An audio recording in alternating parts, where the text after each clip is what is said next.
अस्सलाम वालेकुम दोस्तों। अपनी टेस्ला सीरीज़ की पिछली वीडियो के अंदर मैंने आपको बताया था कि किस तरह टेस्ला को अपनी स्टार्टिंग डेट्स के अंदर फंडिंग की कमी का सामना करना पड़ा और एलोन मस्क किस तरह इन्वेस्टर को टेस्ला के अंदर इन्वेस्ट करने के लिए रजामंद करते रहे और वो खुद टेस्ला के सबसे बड़े शेयर होल्डर कैसे बन गए। किस तरह एलोन मस्क ने टेस्ला के रियल फाउंडर को सीईओ के ओहदे से हटाकर खुद वहां के सीईओ बन गए, जिसके बाद उन्हें कोर्ट केस का भी सामना करना पड़ा। अगर आपने अभी तक हमारी वो वीडियो नहीं देखी तो उसका लिंक मैं डिस्क्रिप्शन में डाल दूंगा, आप ज़रूर देखिएगा। आज की इस वीडियो का आगाज़ हम टेस्ला के मॉडल एस के लॉन्च के बाद का करेंगे, जिसने मार्केट के अंदर आते ही 2013 में modern trend car of the years का अवार्ड अपने नाम कर लिया था। इसके अगले ही साल 2014 में टेस्ला ऑटो पायलट का फीचर लाने की अनाउंसमेंट करता है। ऑटो पायलट एक ड्राइवर असिस्टेंट फीचर है जो कि ड्राइवर को गाड़ी ड्राइव करने के अंदर आसानी पैदा करता है, या फिर यूँ कह लें कि गाड़ी खुद ब खुद ड्राइव होती है। इसी साल सितंबर 2014 के अंदर टेस्ला अपनी तमाम गाड़ियों को इस नए फीचर के सेंसर और सॉफ्टवेयर के साथ मार्केट के अंदर भेजना स्टार्ट कर देता है। टेस्ला इस फीचर के ऊपर 2013 से काम कर रहा था। इससे पहले ये फीचर सिर्फ और सिर्फ प्लेन्स के अंदर ही इस्तेमाल किए जाते थे।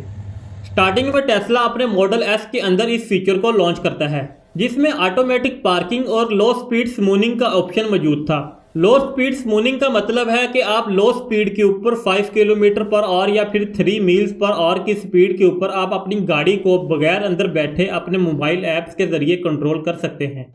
अगले साल 2015 के अप्रैल और सितंबर के अंदर कंपनी के अंदर दो बड़ी एडवांसमेंट आती हैं। अप्रैल के अंदर टेस्ला अपनी पावर वाल और पावर पैक लॉन्च करते हुए एनर्जी स्टोरेज की मार्केट के अंदर अपनी एंट्री करता है। ये एक बैटरी पैक था जो कि आप अपने घरों या फिर अपने बिजनेस एरिया के अंदर एनर्जी को स्टोर करने के लिए यूज कर सकते थे। इसका दिलचस्प फैक्टर ये है कि इसके लॉन्च करने के एक हफ्ते के अंदर अंदर ही टेस्ला को तकरीबन 800 मिलियन के ऑर्डर्स मिल जाते हैं, जबकि सितंबर 2015 के अंदर टेस्ला अपनी third car Tesla model x की शिपिंग शुरू कर देता है। ये एक लग्जरियस एसयूवी कार थी। इसके अंदर खास बात यह थी कि इसको मार्केट के अंदर लॉन्च करने से पहले ही इसके ऑलरेडी 25,000 के करीब ऑर्डर दिए जा चुके थे, यानी लोगों ने गाड़ी को देखे बगैर 25,000 गाड़ियों का ऑर्डर भी दे रखा था। ये बात कस्टमर का टेस्ला के ऊपर इंटरेस्ट शो करती है कि टेस्ला के प्रीवियस मॉडल के ऊपर आवाम का किस कदर एतमाद था या पब्लिक उसको किस कदर पसंद करती थी। इस तरह 2015 का साल टेस्ला के लिए बहुत ही फायदेमंद साबित हुआ। अगले साल 2016 में टेस्ला को फिर दो बड़े इवेंट्स मिल जाते हैं। अप्रैल 2016 में टेस्ला अपनी फर्स्ट मास मार्केट कार को लॉन्च करता है, जिसका नाम है मॉडल 3 सेडान। ये मॉडल पहले लॉन्च किए गए दोनों मॉडल एस और मॉडल एक्स की निस्बत लो कॉस्ट था।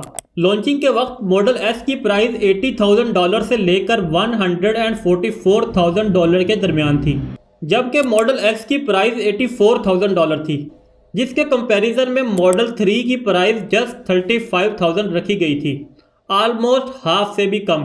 इसके अनाउंसमेंट के साथ ही एक हफ्ते के अंदर अंदर टेस्ला को तकरीबन 3,25,000 सवा 3 लाख के करीब प्री ऑर्डर्स मिल जाते हैं, यानी कि 3,25,000 लोग बगैर गाड़ी को देखे उसकी अनाउंसमेंट के ऊपर ही अपनी गाड़ी प्री बुक करवा देते हैं और उसकी पेमेंट भी फुल जमा करवा देते हैं। टेस्ला इन पेमेंट्स का बहुत अच्छे तरीके से इस्तेमाल करता है। वो अपनी प्रोडक्शन स्पीड को बढ़ाने और अपनी पर यूनिट कॉस्ट को कम करने के लिए रोबोटिक्स और ऑटोमोशन के ऊपर बहुत ज़्यादा इन्वेस्टमेंट करता है, हैवीली इन्वेस्ट करता है। मगर एक्चुअल में जैसा सोचा जाता है चीज़ें बिल्कुल उसके उल्ट होने लगती हैं। जैसे ही रोबोटिक्स को कंपनी के अंदर लाया जाता है तो प्रोडक्शन की स्पीड मज़ीद ज़्यादा स्लो हो जाती है और व्हीकल डिलीवरीज के अंदर डिले आने लगती है। कंपनी इस प्रोडक्शन पीरियड को प्रोडक्शन हेल का नाम देती है। इस टर्मिनोलॉजी को आगे हम वीडियो के अंदर डिटेल के साथ डिस्कस करेंगे। आखिरकार 2018 के आखिर तक इन इश्यूज को रिजॉल्व कर लिया जाता है, मगर यहाँ पर एक चमत्कार होता है। मॉडल 3 की डिलीवरीज में डिलेज होने के बावजूद भी ये गाड़ी 2018 से 2021 के दरमियान ये car world best electric selling car बन जाती है।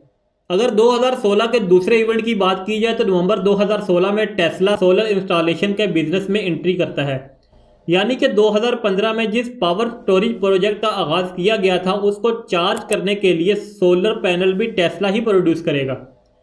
दरअसल नवंबर 2016 में टेस्ला सोलर सिटी के तमाम स्टॉक्स $2.6 बिलियन की एक डील में ख़रीद लेता है और इसे अपनी एनर्जी स्टोरेज डिवीजन के साथ मर्ज कर देता है, जिसे टेस्ला एनर्जी सब डिविजरी का नाम दिया जाता है।